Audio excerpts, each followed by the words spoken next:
اے اللہ ہم صرف تیری ہی عبادت کرتے ہیں اور تجھ سے ہی مدد چاہتے ہیں۔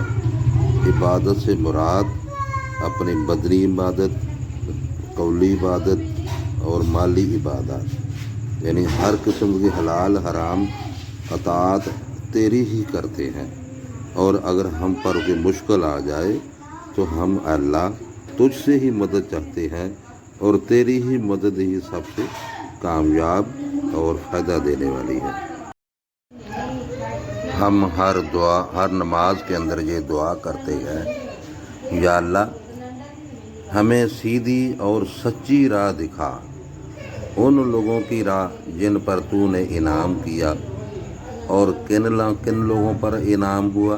من النبیین والصدیقین والشہداء والصالحین، ان لوگوں پر اللہ تعالیٰ نے اپنی رحمت اور ہدایت کا انعام کیا، اور پھر کہتے ہیں کہ ان کی نہیں جن پر غضب کیا گیا۔ غصہ کس پر آتا ہے؟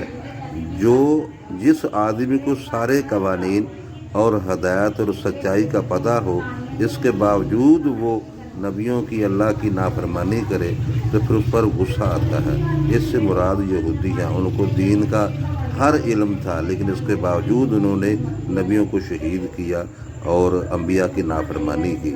تو ہم دعا کرتے ہیں کہ یا اللہ جس طرح یہودیوں کو حق اور سچ کا پتہ ہونے کے باوجود وہ نافرمانی کرتے تھے، تو اسی طرح ہمیں کتاب و سنت کے ہر مسئلے کا علم ہونے کے باوجود ہمیں گمراہ نہ کرنا، ہمیں نافرمان نہ بنانا، اور نہ ہی گمراہوں کی اس سے مراد عیسائی ہے، اور ان کے دین آنے کے بعد انہوں نے دین کو بدل دیا، نئی چیزیں نکال لی۔ تو ہم اللہ سے دعا کرتے ہیں کہ یا اللہ ہمیں سیدھی اور سچی راہ دکھا، جن پر تو نے اپنی رحمت اور فضل سے ہدایت کا انعام کیا، اپنی رحمت اور فضل اور صراط مستقیم کا انعام کیا، نہ کہ ان لوگوں کی جن کو دین کے سارے احکامات پتہ ہونے کے باوجود وہ تیری نافرمانی کرتے۔ ہمیں ایسا نہ بنانا، اور نہ ہمیں دین کے علم سے اپنی رحمت اور فضل سے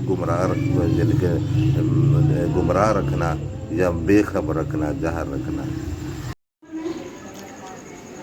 اور اللہ تعالیٰ نے آدم کو تمام نام سکھا کر ان چیزوں کو فرشتوں کے سامنے پیش کیا اور فرمایا اگر تم سچے ہو تو ان چیزوں کے نام بتاؤ۔ اللہ یہ انسان کی عزت ہے کہ اس نے فرشتوں اور جنوں سے آدم علیہ السلام کو، اس انسان اور آدمی کو سجدہ کرایا۔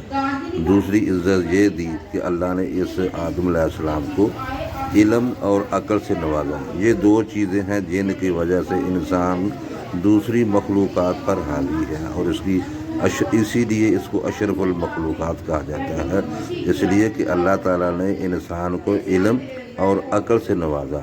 پھر جب فرشتوں سے یہ سوال ہوا تو فرشتے کہنے لگے کہ یا اللہ سبحانک لا علم لنا الا ما علمتنا، ہم تو وہی جانتے ہیں جو تو نے ہمیں سکھا دیا، تو اس لیے ہم نہیں جانتے یہ کیا ہے۔